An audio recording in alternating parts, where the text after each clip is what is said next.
up, Fit Family? It's Big Homie TG here. Just dropping by to maybe share a bit of knowledge that I've come across in my life to help you guys live a positive, healthy lifestyle. These are the main reasons that I find that people fail to stick to a nutrition plan that's based on fat burning. These are the top 5 reasons. If you're in a fat burning state, in order to be in a fat burning state, you need to be in ketosis, right? We know that. You got loads of options. You know, if you're a meat eater or a plant-based eater, doesn't really matter. You've got like the paleo diet, you've got, Atkins diet, slow carb diet, you've got standard keto diet. There's loads of different nutrition plans, diets that will keep you in ketosis, right? Finding the right one for you is a different subject, different video, but a little research could help you figure that out. But yeah, so let's jump straight into it. These are 5 reasons. They're not in any particular order, but the first reason is this thing right here. These are scales that you stand on to weigh yourself. This is a big problem for people that don't understand the difference between losing weight and losing fat. I got clients that I've been training for months and they still don't understand this concept, right? And I'm constantly going blue in the face to explain it to them. But this is why we measure in a different way. So if you're exercising, especially, look, if you're not exercising, if you're just changing your nutrition, but you're not doing any physical activity, you will lose weight because the fat will fall off of you. And when you stand on the scales, that is the only thing that's happening to your body weight is the fat loss. But if you're exercising, if you're running, if you're lifting weights, if you're boxing, if you're swimming, whatever you're doing, you're going to be increasing your strength. You're going to be increasing your bone density, so your weight is going to go up, right? There's a difference between somebody that weighs 60 kilograms and has 30% body fat and someone who weighs the same person, maybe a couple years later, 60 kilograms and is less than 10% body fat. Still the same weight applies, but muscle and bone weighs more than fat. So you need to find an accurate way of measuring your body fat and your muscle mass, right? And that's through a body fat test. You can do a hip to waist measurement. There's websites out there you can just plug the details into and just use a tape measure to measure certain parts of your body, and you can find your body fat out that way. You can buy some calipers, some cheap calipers to do skin fold tests. I don't recommend using digital things because they're not very accurate. But you need to pay attention to your body fat and your muscle mass. That is how you analyze your progression. If you're looking at the scales, and especially if you're exercising and you're gaining weight through your muscle and your bone, the scales are probably going to go up and you're going to get frustrated. And look, it only takes 2 or 3 weeks of this happening for someone to give up, right? So, most important thing, in order for you to avoid these sort of pitfalls and these discouraging moments that make you think that you're not losing anything, find an accurate way to measure your body fat and muscle mass and stop looking at the scales. The only time you should be looking at the scales is to take your body weight to put into an equation that's going to tell you your body fat and muscle mass. But that is not the number that you should be paying attention to. All right? Okay, now the second reason why people fail on fat burning diets is failure to prepare. Preparation is key. There's no way, I've never known anybody that can stick to a solid nutrition plan and just go out on a whim and just buy food as they go. If you're going to work or you're going out for the day, you need to have a plan, right? You need to have some food that you can take for you, or you need to know where to go, where you can get food that doesn't have the ingredients in it that are going to take you out of a fat burning state or what have you. You need to be prepared. If you're not prepared, the 1 second that you're not prepared, you're going to break your diet, right? Because when you're in that hunger state, when your stomach's releasing these hormones that communicate to your brain to tell it that it's hungry.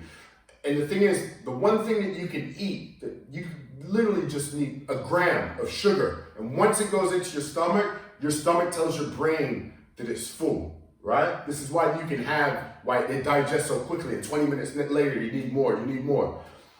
That's the situation that you're going to be risking putting yourself in, basically. It breaks down more quickly than protein, fat. So yeah, if you're in that situation, you need to make sure you have something to turn to that doesn't have those foods in it or those ingredients in it. So preparation is key. Failing to prepare yourself for dangerous situations means that you've lost before you've even begun the battle. All right? Okay, so now the third reason that I've got why people fail to succeed on fat-burning diets is the fact that they don't commit. You know, there's these people out there that think, okay, I'm gonna cut my carbs a little bit. I'm gonna cut these processed foods out just a little bit, and I'm gonna work myself into it slowly. It doesn't work. You have to go all or nothing. The thing that you have to understand is, like, you got two choices. Your cells can be fueled with ketones, or they could be fueled with glucose, right? Sugar or ketones. You create ketones from your fat stores. You put sugar into your body by eating it, right? Sugar and carbohydrates. So you have to go through this withdrawal process of coming off the sugar. Sugar is highly addictive. Every time you give yourself sugar, you're going to be on that cycle. You're going to need more because that's what you're fueling your cells with. You need to go through that withdrawal process just like a junkie does when they're coming off of heroin. Honestly, because if you don't get it out of your system, you need to burn the glucose out of your cells, get all the fat out of your liver and your organs, which happens over time. The longer you stay in that state, the longer you're going to have a horrible diet because you're going to keep craving those things because your body's going to need it. So it takes about 2 days of avoiding, processed, sugary, carbohydrate-filled foods to get into ketosis. So push yourself through that. Expect to have some side effects like lethargy. Maybe you might have a bit of trouble sleeping. Maybe you might feel a little bit moody. But once you get through that 2 days, once you cross that bridge, all that's going to be out the window. Your hair, your nails, your skin, everything's going to be better. Your energy levels, your sleep's going to be better. So just get there. Commit. All or nothing. That's the rule. There's no half-stepping, so to speak. All right? All right, number 4, in my opinion, is not having a reward day. A lot of people refer to this as a cheat day. I have a lot too in the past, but I think I'm starting to turn the terminology into a reward day. Not reward meal, reward day. I think you should have 1 day off per week to reward yourself for the progress that you've made per week. A lot of people, I've had so many people that, especially when you get on a great trajectory in the beginning, you think, no, I'm just going to push through. I'm not going to have a cheat day.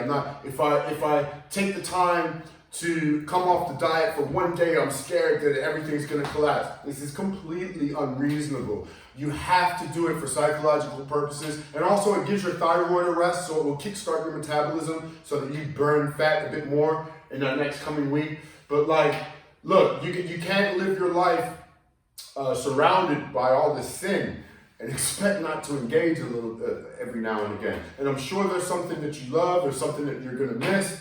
Set the time aside to have it. All right, and number 5. This could probably be the most important one because you could cover all of the previous points that I covered just by going straight to this one.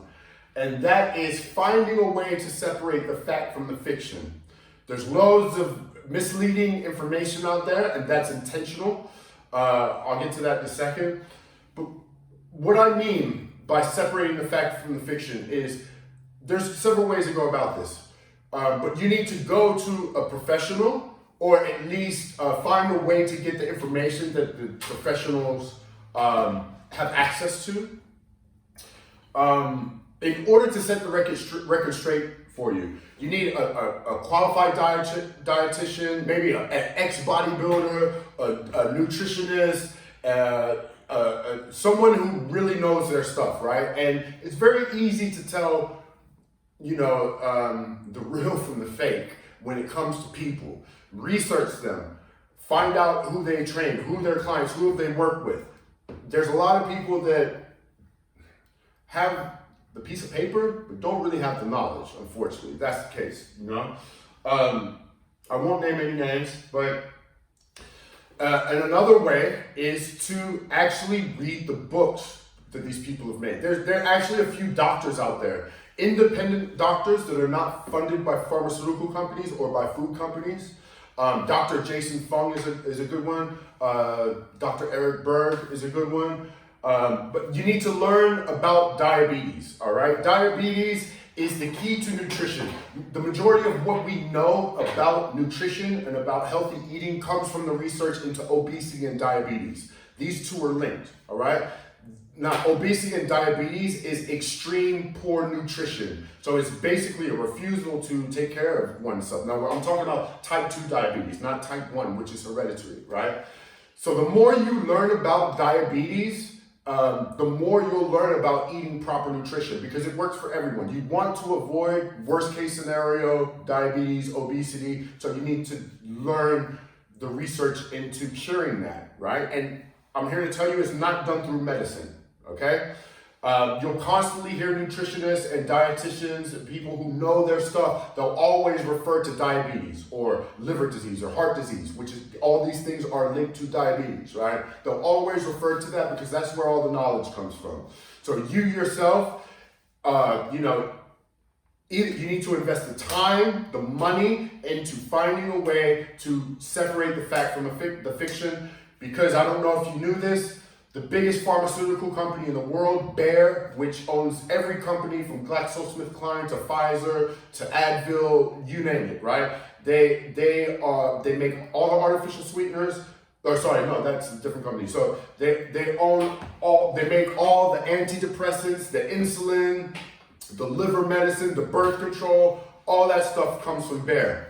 A couple years ago, they bought Monsanto. Monsanto is the biggest food company in the world. If you think anything that comes in a box or a jar or a can comes from Monsanto, right? Coca-Cola, Kellogg's, Ragu, Nature's Valley, all of these companies, literally, there's probably hundreds of them that Monsanto owns. Monsanto invented artificial sweetener, the pesticides on food, BPAs in plastic, all the stuff that's destroying the environment, that gives us cancer from food, comes from Monsanto. Doesn't it make sense that the pharmaceutical company owns this company? It's in their business to keep us sick, to keep us misinformed, so that we need their medicine. So educate yourself, protect yourself. Nutrition is the building blocks of our bodies, right? You need to find out the truth. And like I said, you could cover all of the 4 previous points by going straight to number 5. And you'll save yourself so much time and so much money, I promise you. But yeah, that's it. Make sure that you like this video. Please subscribe. If this is YouTube or Facebook, doesn't really matter. Share it with your friends, because this is knowledge that everyone needs to have, especially in this day and age. I am the big homie Tay G. This is Immortal Training. Now is forever. Thanks for watching. See you next time. Peace.